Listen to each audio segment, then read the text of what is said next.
He was deported from Canada. Deported from Canada. Canada. I don't know how. It's tough to get deported from Canada, but he managed it 3 times. They shoot him up with Thorazine, get a nurse and 2 CBP guys, stick him on a plane, fly him to Miami, walk him to the curb, sit him there in the baggage area, get back in the airport, get back on their plane, and fly back to Toronto. But within that week, Tyler Hotel burns to the ground, and that was the start of what happened first. This was an arsonist like none of us had ever seen. They had PC to arrest him, probable cause. They had probable cause to arrest him the minute he crossed the fence line. For trespassing, but Correct. not for suspicion of being the serial arsonist. Correct. That he turned out to be. Correct. He's ripping the camera out of the wall by the wires. I go to take it from him, and he stands off in a fighting stance with his fist back. I don't know what he was planning, but I take him down. We go over the table, and he goes, "That guy is full of shit. I checked every room before I started that fire. Every one. There wasn't a single guy in there. He's full of shit. You can't charge me with that. I checked all the rooms before I started that." And of course, I'm standing in there going, "Yes, welcome to confession."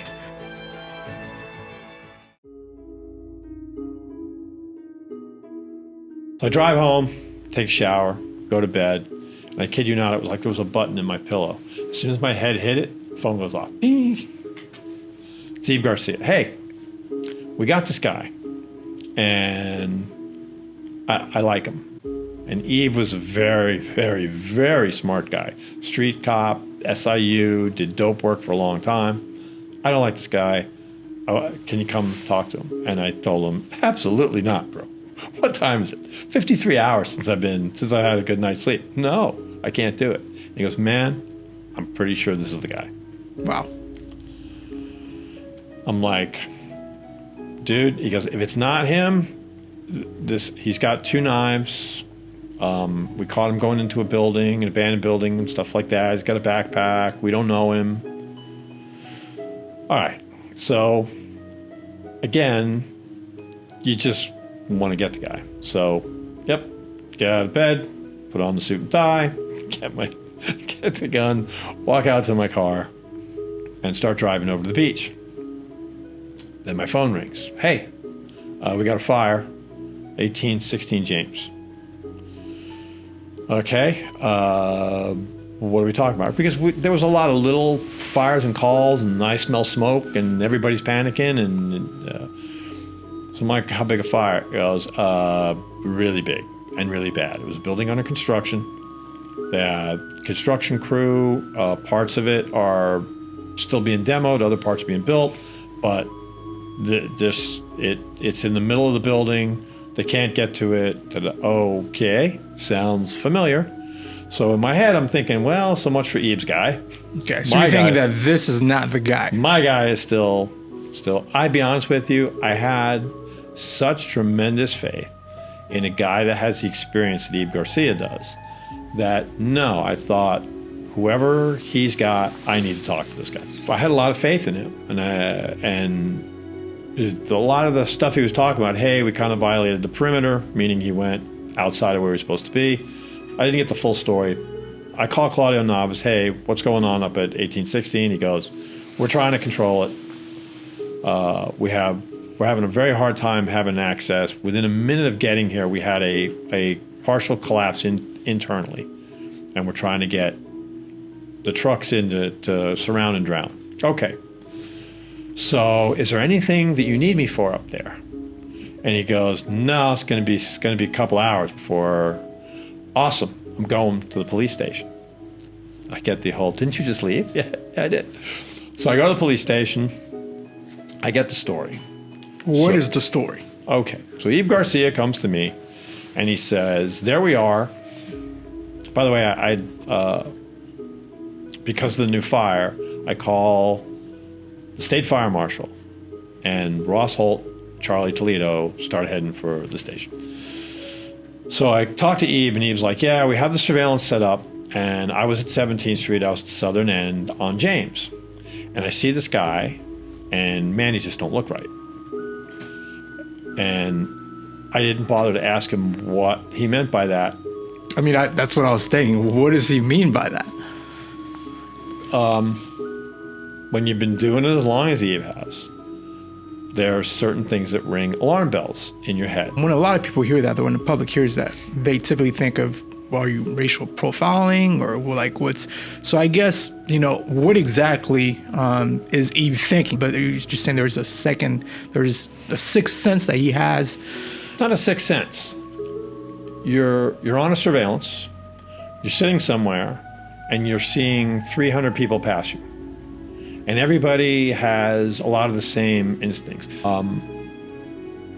Most of the time, it's those little behaviors. Where are their hands? What are they doing with their hands? It's a lot of nonverbal cues. Nonverbal cues is everything. Everything that we do. I've been through almost every interview and interrogation class, now what's called investigative interviews, known to mankind, because I'm not a naturally good interviewer. So I've taken a lot of classes to up that, but most of it, I can outdo almost any CVSA or lie detector test out there. And it's all that body language. It's the words coming out of their mouth, but it's also what they're doing while those words are coming out of their mouth. All those little clues. And people do this naturally. When you're on a surveillance and you're watching people and you're watching 300-400 people pass you, suddenly this guy is not the same. Gotcha. Okay. Other people, like I said, especially he was at 17 and James. At the time, there was some construction going on. That particular building was under construction. So you get there, you're looking around the corner because, of course, that time of day in Miami Beach, it's nothing but drunks barreling down the highway. So you get there, you look around, this guy, I can't say because I wasn't the guy to observe him, but he told me that this guy wasn't acting right. So, as you say, probably verbal cues. I can't really put that in there. I think a lot of what cops do is, it's what we do ourselves. It's like now, as I'm walking down the street, if I think my shirt's come up or anything, I'm going to make sure that my gun is covered, that nobody's seeing it, that I'm not printing. And so a lot of times it's what they're touching.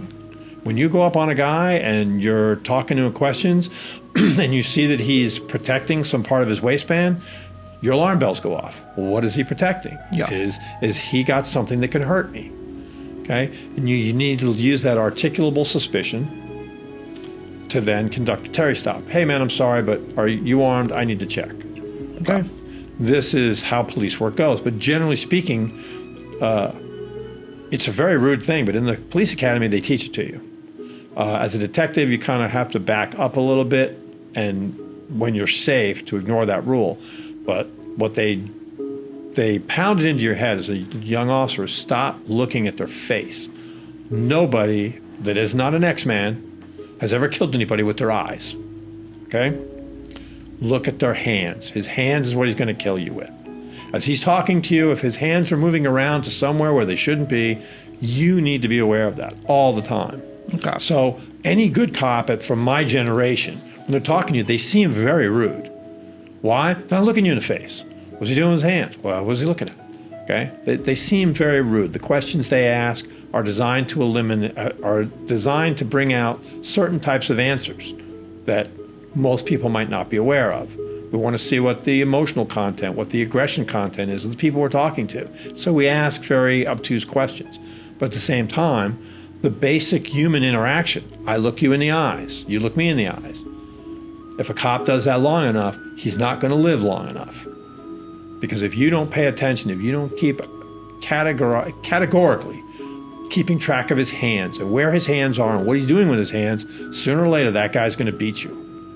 The reason that cops like me, who aren't good fighters, who aren't in shape, not MMA, because we get ahead of the power curve. We're looking at their hands, and by the time they make a move, we are waiting for it because we're watching their hands slowly move over to that spot or slowly go behind their back or into their pocket. The very first person I ever wound up in a shooting with on the street carried the gun in his front right pocket. When he reached into his pocket, I knew instinctively he was not going for another Marlboro. Okay? He was not looking for his pack of cigarettes. Something bad was about to happen. Okay. But it was how he stood. It was how he went for it. It was that intensity that he may be looking at me, but his concentration was on getting that hand in his pocket. What did Eve see? I don't know. Okay. Well, so what does he do next? What is Eve? He calls 3 guys, and he says, we stay on him. no matter what. And again, we had set it up specifically, don't leave the perimeter. Now the guy goes south of my perimeter, and Ebe makes a command decision. And he says, nope, we're staying on this guy. And so he reorganizes the surveillance to cover the parts that he's not covering anymore, but they stay on this guy and they leapfrog him. Everybody he chose, dope cops. These guys know how to work together. They know how to leapfrog a surveillance. They stay on this guy. He stops in front of a building. FYI, never turned around and looked back. Where they stopped him, 17 and James, 1 block south of the building that's now on fire. They didn't know this at the time. They continue to surveil him. They see him at one place or another, but he finally goes around the corner, and there's a building that's under construction. Very small, unlike any of the big buildings he's been going after. And it's surrounded by a fence, and that fence is posted, no trespassing. Very important under Florida law that it is legally posted. So they're looking at him. There's a corner of the place where the fence is peeled back, whether by local denizens or because the workers got lazy, we don't really know. But at that point, he goes in and he crosses the fence line and he goes in and he goes around the back. They're talking about it on surveillance. At the time, I had designated channels for the surveillance to be separate. But you can't keep that stuff away from your major. And we had a major, very smart guy, but a smart administrator. And so he shows up, and as this guy comes out of the building, he blows right past the surveillance and orders the guy up on the car. Yeah, blew the entire operation normally. So they put him up on the car, they pat him down, they find that he's got 2 knives that have been reworked, duct taped to the small of his back. Each blade is certainly in excess of 6 inches, so it's carrying a concealed weapon.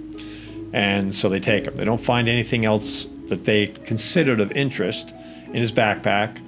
But, you want to interview him? Fine. We're going to arrest him for CC. Well, let's stop for a second here. So you have somebody who's not part of the original surveillance team. My boss's boss's boss, yes. Come out and stop this guy. Yep. So I mean, was there pre-communication with the team first? No. So there was no communication with the team. He just goes in and stops this guy. As Ebe is explaining this to me, and he is livid. I mean, he's pissed. He really thought, he'd invested in this, and he had, because we had made it such a strong point not to leave the perimeter, for him, that was a very stressful decision. He was going to go against the pre-plan. So that was a very stressful decision. And then in his mind, this guy just blew it. Okay. He thought if he stayed on this guy. What does he stop him for? Well, again, trespassing. He had gone into this building through the fence, well posted, and that's what is trespass after warning, or you can trespass if the property is legally posted. So this was a construction site. They had legally posted it. He goes into the building. We then go back, by the way, later on. No idea what the heck he was doing. It just didn't feel like his target building. It was all aluminum and modern stuff. But either way, he trespasses. He goes in. They lose track of him. They've got a 2-point perimeter out. They don't see him. So at some point, he enters the building. When he comes out, like out of nowhere, here comes the major. Hey, up on the car. And he pats him down. So it's a legal stop. It's a legal stop. 100%. Okay. 100%. They had PC to arrest him, probable cause. They had probable cause to arrest him the minute he crossed the fence line. For trespassing, but Correct. not for suspicion of being the serial arsonist. Correct. That he turned out to be. Correct. Let him trespass anywhere he wants to, but keep an eye on him. Let's stay with him. Eventually, we're going to do a Terry stop and identify him. We want to know who he is. My guys didn't recognize him, but unfortunately, my guys had been detectives for a while. Big thing you want to do on an investigation is go talk to the street cops. They know who's in your neighborhood. Your guy who's been sitting behind a desk up in the homicide unit, not so much. So you want to talk to street cops. So they didn't recognize him, but that didn't mean much to them. They didn't have that attitude like, oh no, I'm the big homicide detective. I know everybody. We knew. You use your resources. Anyway, they pat him down. He's got the knives. They hook him up, call a car. He goes to the station, and Ebe calls me, and he goes, man, you got to talk to this guy. He's not right. Okay, fine. Gotcha. So you got this guy stopped and bring him back to the station for an interview. They go to the station. And they call you to do the interview. They called me before they took him to the station. He gets me on the phone. He goes, "Hey, you need to talk to this guy." By now, I'm literally just falling asleep, and I was a little resistant. But again, you don't argue with a guy like Eve. He's got that kind of experience, and if you're gonna roll the dice, you roll it on any number he tells you to. Okay. So I get my butt out of bed, get on the suit and tie, and I head there. While en route, the reported fire. I make some more phone calls. I get that covered. There's no reason for me to run up there right away. Oddly enough, the building was well out before I ever went there. Ross Holt from State Fire Marshal assigned a guy up there. I also assigned a guy to that scene, but I didn't actually see that until well into daylight of the following day. So I get the briefing from Eve. This is everything that happened. I said, well, FYI, where would that have been? Where was your initial contact in relationship to 1816 James? And he goes, 1 block south. He was heading straight south from there. Okay, great. What do we know about this guy?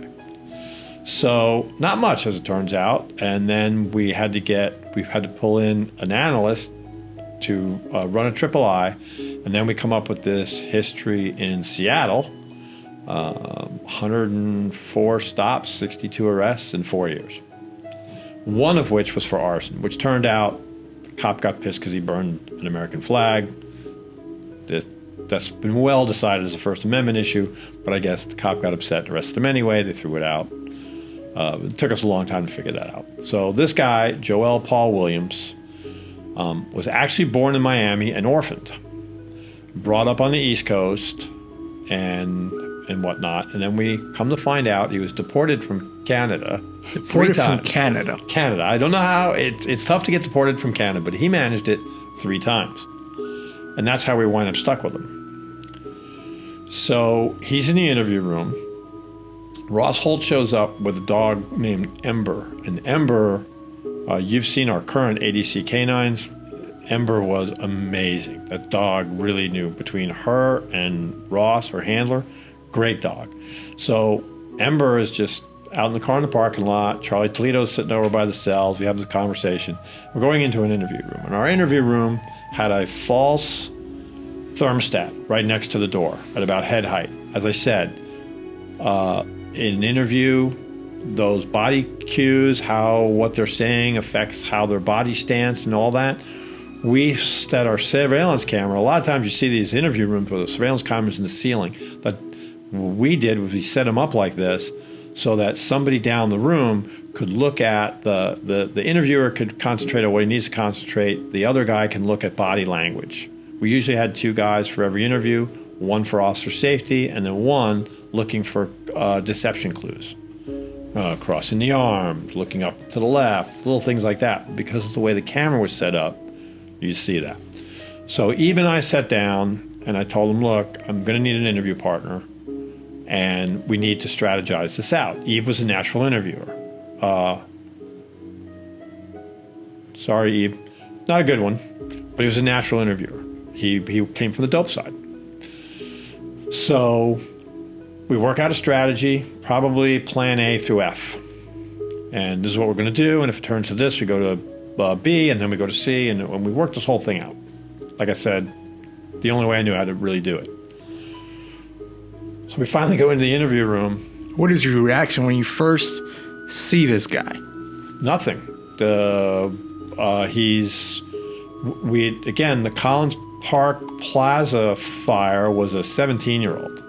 I'd had several with young people. I figured if a guy's if pyromania or some of these other emotional disorders that present as fire setting, that should have happened a long time ago. The door opens. This is not a young guy, and he's there. He's fairly composed. I think he was asking for something to drink or whatnot.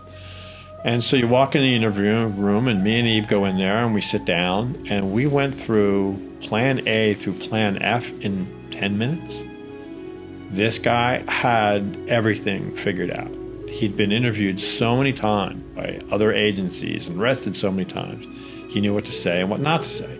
We Mirandized him. He waived it. There's a type of guy that you interview, and they want to know what you know. You've heard me say it.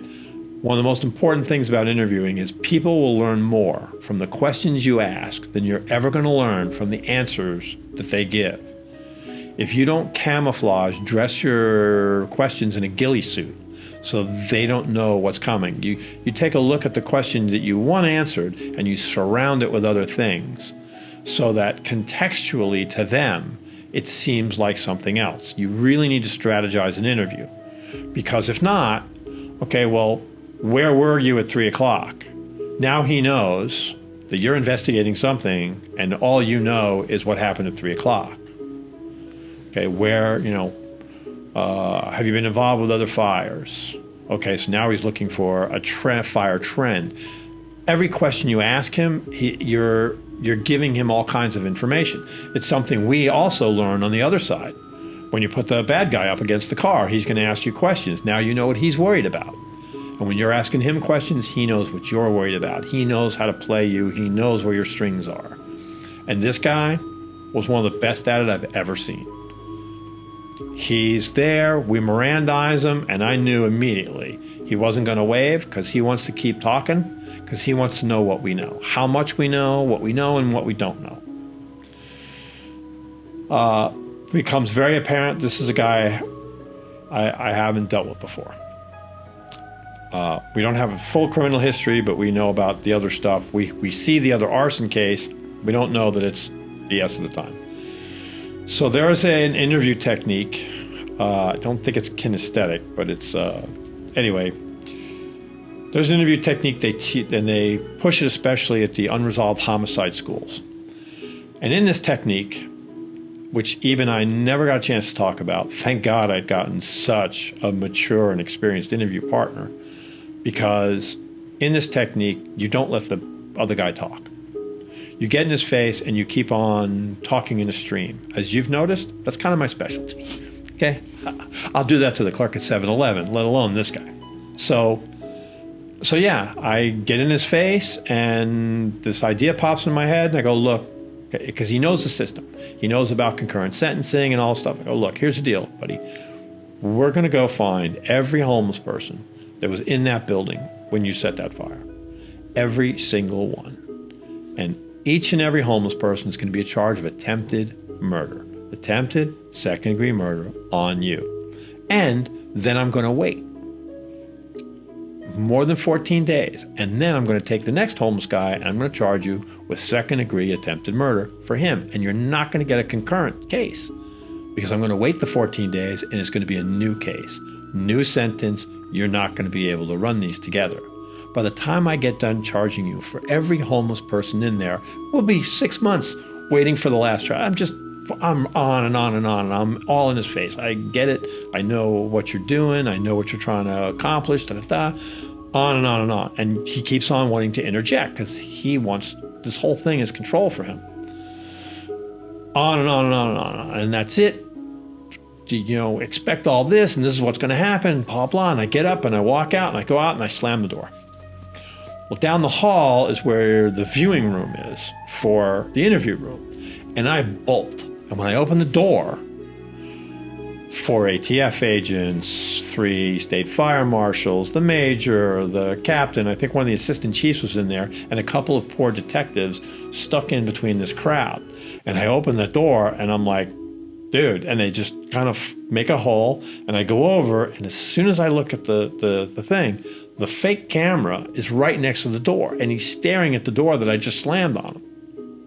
And he's looking at the door, and this look on his face, exactly the way it's supposed to be done in that particular type of interview. And he looks over at Ebe, and Ebe is literally like leaning back like he's falling asleep. Like, yeah, okay, so he was like, and he looks at the door, and he looks at Ebe, and he turns to Ebe, and he goes, that guy is full of shit. I checked every room before I started that fire. Every one. There wasn't a single guy in there. He's full of shit. You can't charge me with that. I checked all the rooms before I started that fire. And of course, I'm standing in there going, yes. Wow, okay. Welcome to confession. Okay, so you knew that there were no homeless. Didn't know. What I did know is we hadn't come up with any bodies yet.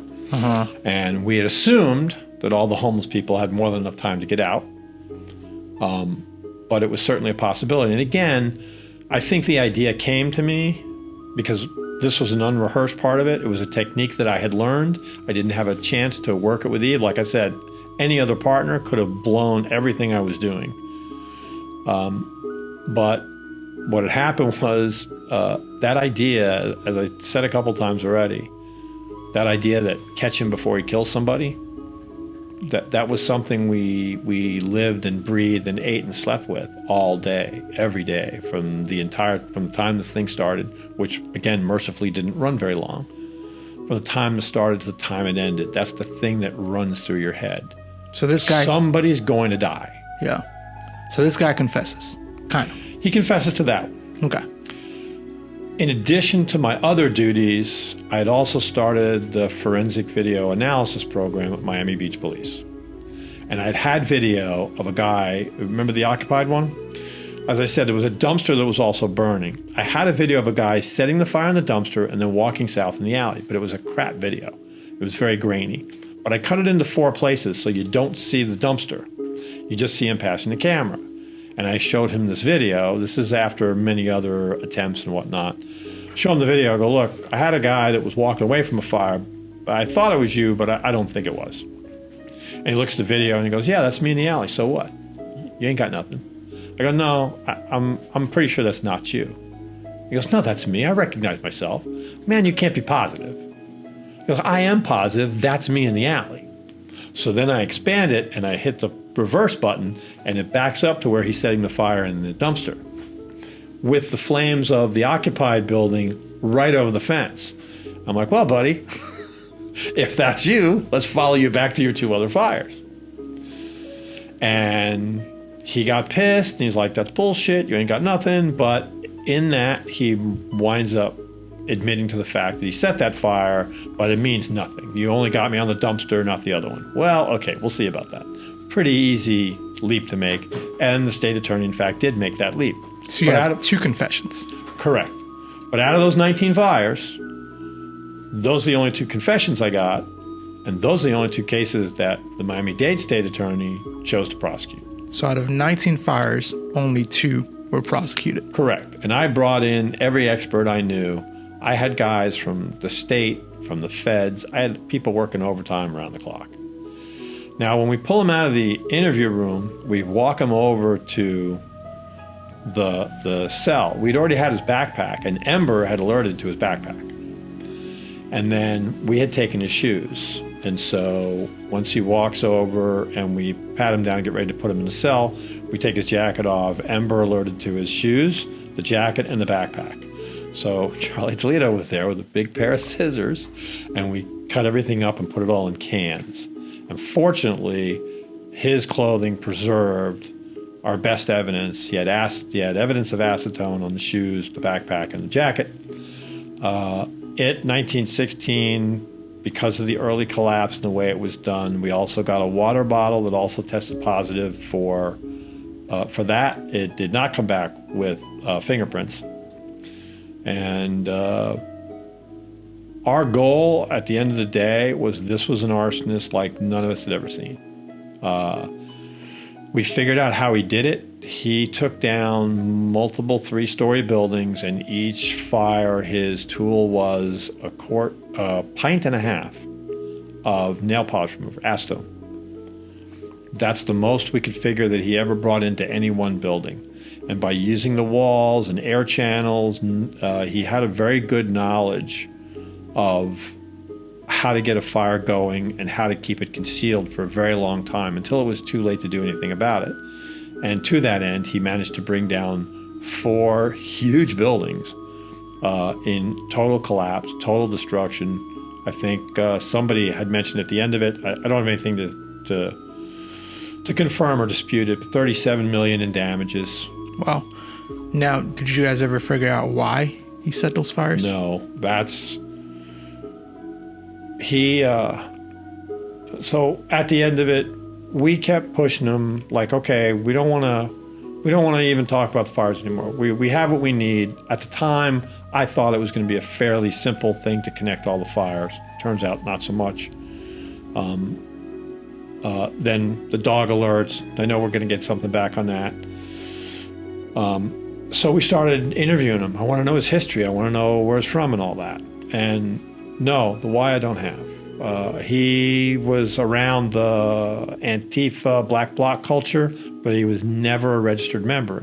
In Washington and Oregon, Northern California, they document all those. And he'd been at many different rallies, many different riots, but no organization ever owned him.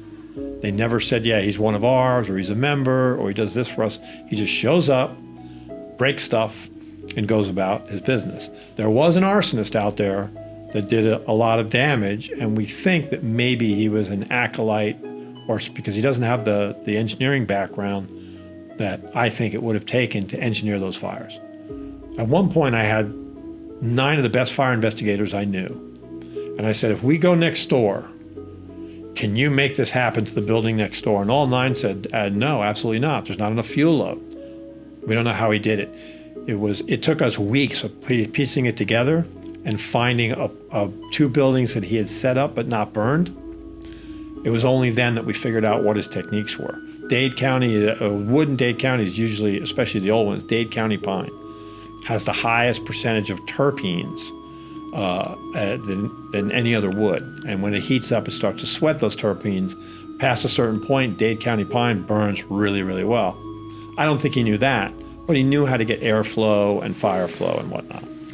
What we did find out was that he had been caught in Canada at the G20 summit with 2 knives taped to his back, exactly as we found him. And they had found him at the G20 summit. Canada arrests him, takes him in. Hey, who are you? Where are you from? To Joel Williams. I'm from Seattle. And they deport him to Seattle. Later that year, he gets caught again at the G20 at some protests and whatnot. They pat him down. He's got the knives again. Who are you? Where are you from? I'm Joel Williams from Seattle. Third time he gets caught. This time, my understanding is trying to get into the building. Either that or there was some big melee out front. Pat him down, knew, who are you, where you're from? They'd already gotten him twice, but whatever Canada's intelligence service does, and he's like, screw you, I ain't telling you nothing. So they fingerprint him, comes back as Joel Paul Williams, born in Miami. So they shoot him up with Thorazine, get a nurse and 2 CBP guys, stick him on a plane, fly him to Miami, walk him to the curb, sit him there in the baggage area, get back in the airport, get back on their plane, and fly back to Toronto.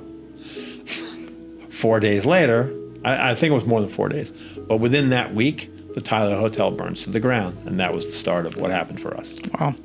Last thing, I mean, this is your storyboard right here, your investigative storyboard. Mm-hmm. Quickly walk me through this. Okay.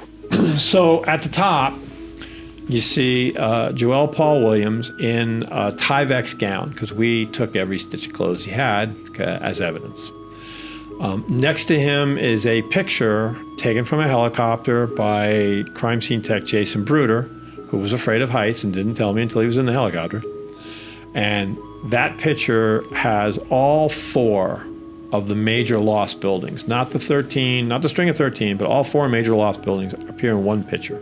At the bottom of the screen are the overhead pictures from the helicopter of each individual building. Above those pictures are the diagrams, the floor plans. As you've seen at work, I always try to get floor plans in my scenes.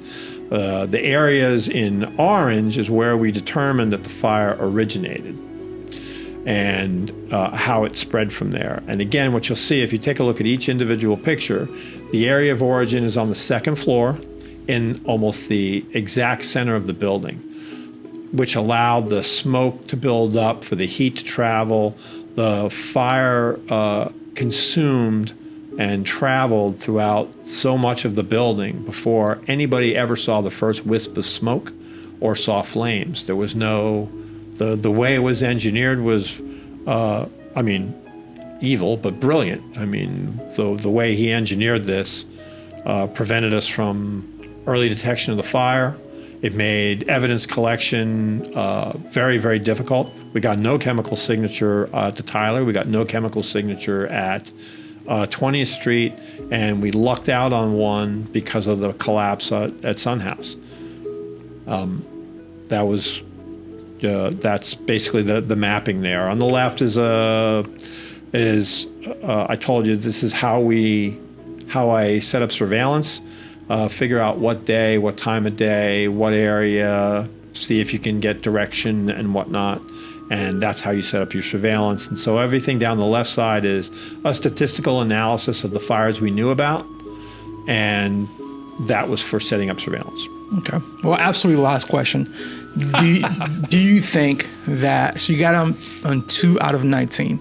Yes. Do you think the state would have been successful if they took on more of the fire scenes to prosecute? Yes, I do. The United States State Attorney,